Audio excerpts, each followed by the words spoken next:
Welcome back to Chapter a Day. We're on our final chapter of Charlotte's Web, Chapter 22, and it's entitled A Warm Wind. And so Wilbur came home to his beloved manure pile in the barn cellar. His was a strange homecoming. Around his neck he wore a medal of honor. In his mouth he held a sack of spider's eggs. There is no place like home, Wilbur thought, as he placed Charlotte's 514 unborn children carefully in a safe corner. The barn smelled good. His friends, the sheep and the geese, were glad to see him back. The geese gave him a noisy welcome. Congratulations, they cried. Nice work. Mr. Zuckerman took the medal from Wilbur's neck and hung it on a nail over the pig pen, where visitors could examine it. Wilbur himself could look at it whenever he wanted to. In the days that followed, he was very happy. He grew to a great size. He no longer worried about being killed, for he knew that Mr. Zuckerman would keep him as long as he lived. Wilbur often thought of Charlotte. A few strands of her old web still hung in the doorway. Every day Wilbur would stand and look at the torn, empty web, and a lump would come to his throat. No one had ever had such a friend, so affectionate, so loyal, so skillful. The autumn days grew shorter. Lurvy brought the squashes and pumpkins in from the garden and piled them on the barn floor where they wouldn't get nipped on frosty nights. The maples and birches turned bright colors, and the wind shook them, and they dropped their leaves one by one to the ground. Under the wild apple trees in the pasture, the red little apples lay thick on the ground, and the sheep gnawed them, and the geese gnawed them, and the foxes came in the night and sniffed them. One evening, just before Christmas, snow began falling. It covered house and barn and fields and woods. Wilbur had never seen snow before. When morning came, he went out and plowed the drifts in his yard for the fun of it. Fern and Avery arrived, dragging a sled. They coasted down the lane and out onto the frozen pond in the pasture. "Coasting is the most fun there is," said Avery. "The most fun there is," retorted Fern, "is when the Ferris wheel stops and Henry and I are in the top car and Henry makes the car swing and we can see everything for miles and miles and miles." "Goodness, are you still thinking about that old Ferris wheel?" said Avery in disgust. "The fair was weeks and weeks ago." "I think about it all the time," said Fern, picking snow from her ear. After Christmas, the thermometer dropped to 10 below zero. Cold settled on the world.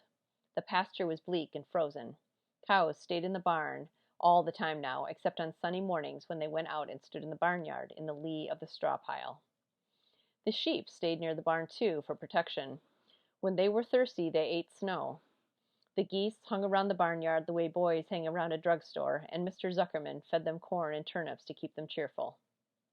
"Many, many, many thanks," they always said when they saw food coming. Templeton moved indoors when winter came.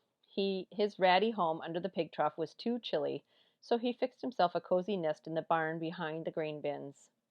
He lined it with bits of dirty newspapers and rags, and whenever he found a trinket or a keepsake, he carried it home and stored it there. He continued to visit Wilbur 3 times a day, exactly at mealtime, and Wilbur kept the promise he had made. Wilbur let the rat eat first.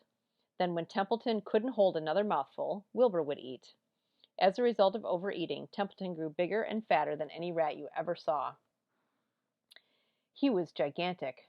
He was as big as a young woodchuck. The old sheep spoke to him about his size one day. "You would live longer," said the old sheep, "if you ate less." There is Templeton overeating and the sheep warning him. "Who wants to live forever?" sneered the rat. "I am naturally a heavy eater, and I get untold satisfaction from the pleasures of the feast." He patted his stomach, grinned at the sheep, and crept upstairs to lie down. All winter, Wilbur watched over Charlotte's egg sack as though he were guarding his own children. He had scooped out a special place in the manure for the sack next to the board fence. On very cold nights he lay so that his breath would warm it. For Wilbur, nothing in life was so important as this small, round object. Nothing else mattered. Patiently he awaited the end of winter and the coming of the little spiders. Life is always a rich and steady time when you are waiting for something to happen or to hatch. The winter ended at last. "I heard the frogs today," said the old sheep one evening. "Listen, you can hear them now."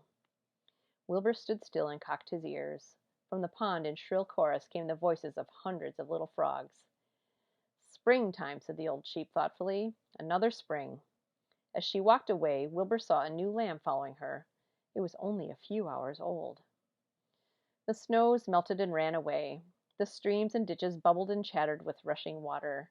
A sparrow with a streaky breast arrived and sang. The light strengthened. The mornings came sooner. Almost every morning there was another new lamb in the sheepfold. The goose was sitting on 9 eggs. The sky seemed wider and a warm wind blew. The last remaining strands of Charlotte's old web floated away and vanished. One fine sunny morning after breakfast, Wilbur stood watching his precious sack. He wasn't thinking of anything much. As he stood there, he noticed something move. He stepped closer and stared. A tiny spider crawled from the sack. It was no bigger than a grain of sand, no bigger than the head of a pin. Its body was gray with a black stripe underneath. Its legs were gray and tan. It looked just like Charlotte. Wilbur trembled all over when he saw it. The little spider waved at him. Then Wilbur looked more closely. 2 more little spiders crawled out and waved. They climbed round and round on the sack, exploring their new world. Then 3 more little spiders, then 8, then 10. Charlotte's children were here at last. Wilbur's heart pounded. He began to squeal. Then he raced in circles, kicking manure into the air. Then he turned a backflip. Then he planted his front feet and came to a stop in front of Charlotte's children. "Hello there," he said. The first spider said hello, but its voice was so small Wilbur couldn't hear it. "I am an old friend of your mother's," said Wilbur. "I am glad to see you. Are you all right? Is everything all right?" The little spiders waved their forelegs at him. Wilbur could see by the way they acted that they were glad to see him.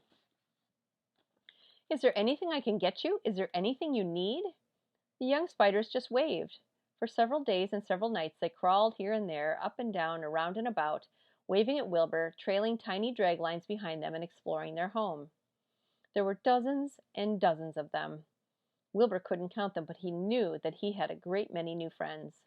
They grew quite rapidly. Soon each was as big as a BB shot. They made tiny webs near the sack. Then came a quiet morning when Mr. Zuckerman opened a door on the north side. A warm draft of rising air blew softly through the barn cellar. The air smelled of the damp earth, of the spruce woods, of the sweet springtime. The baby spiders felt the warm updraft. One spider climbed to the top of the fence. Then it did something that came as a great surprise to Wilbur. The spider stood on its head, pointed its spinnerets in the air, and let loose a cloud of fine silk. The silk formed a balloon. As Wilbur watched, the spider let go of the fence and rose into the air. "Goodbye," it said as it sailed through the door. "Wait a minute," screamed Wilbur. "Where do you think you're going?" But the spider was already out of sight. Then another baby spider crawled to the top of the fence, stood on its head, made a balloon, and sailed away. Then another spider, then another. The air was soon filled with tiny balloons, each balloon carrying a spider. Wilbur was frantic. Charlotte's babies were disappearing at a great rate. "Come back, children," he cried. "Goodbye," they called. "Goodbye, goodbye." At last, one little spider took time enough to stop and talk to Wilbur before making its balloon. "We're leaving here on the warm updraft. This is our moment for setting forth. We are aeronauts, and we are going out into the world to make webs for ourselves." "But where?" asked Wilbur. "Wherever the wind takes us, high, low, near, far, east, west, north, south. We take to the breeze, we go as we please." "Are all of you going?" asked Wilbur. "You can't all go. I would be left alone with no friends. Your mother wouldn't want that to happen, I'm sure." The air was now so full of balloonists that the barn cellar looked almost as though a mist had gathered. Balloons by the dozen were rising, circling, and drifting away through the door, sailing off on the gentle wind. Cries of Goodbye, goodbye, goodbye, came weakly to Wilbur's ears. He couldn't bear to watch any more. In sorrow he sank to the ground and closed his eyes. This seemed like the end of the world, to be deserted by Charlotte's children. Wilbur cried himself to sleep. I forgot to show you. Here is Wilbur watching them take off into the warm wind.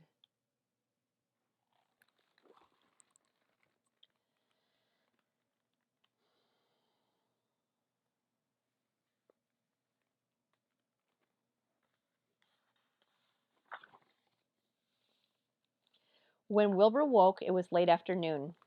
He looked at the egg sack. It was empty. He looked into the air. The balloonists were gone. Then he walked drearily to the doorway where Charlotte's web used to be. He was standing there thinking of her when he heard a small voice. "Salutations," it said. "I'm up here." "So am I," said another tiny voice.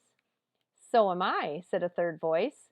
"Three of us are staying. We like this place, and we like you." Wilbur looked up.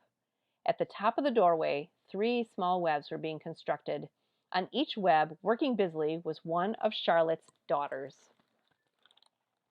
There they are. 1, 2, 3. "Can I take this to mean," asked Wilbur, "that you have definitely decided to live here in the barn cellar, and that I am going to have 3 friends?" "You can indeed," said the spiders.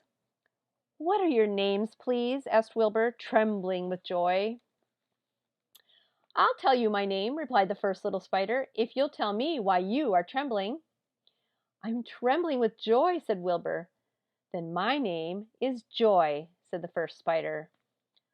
"What was my mother's middle initial?" asked the second spider. "A," said Wilbur.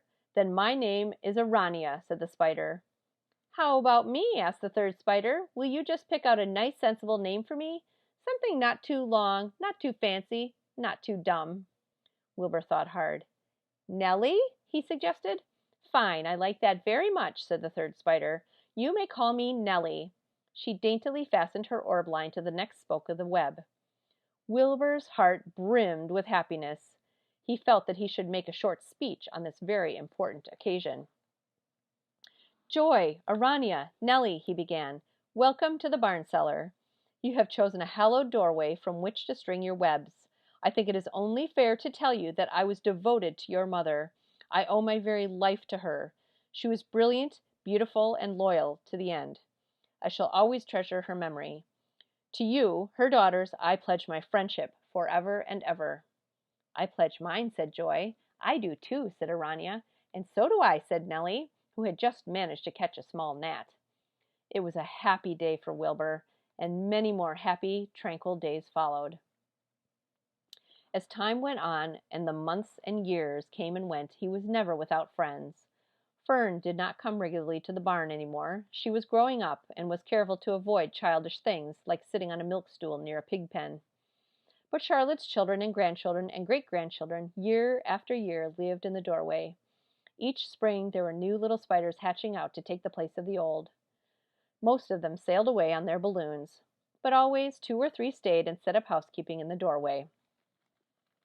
Mr. Zuckerman took fine care of Wilbur all the rest of his days, and the pig was often visited by friends and admirers, for nobody ever forgot the year of his triumph and the miracle of the web. Life in the barn was very good, night and day, winter and summer, spring and fall, dull days and bright days.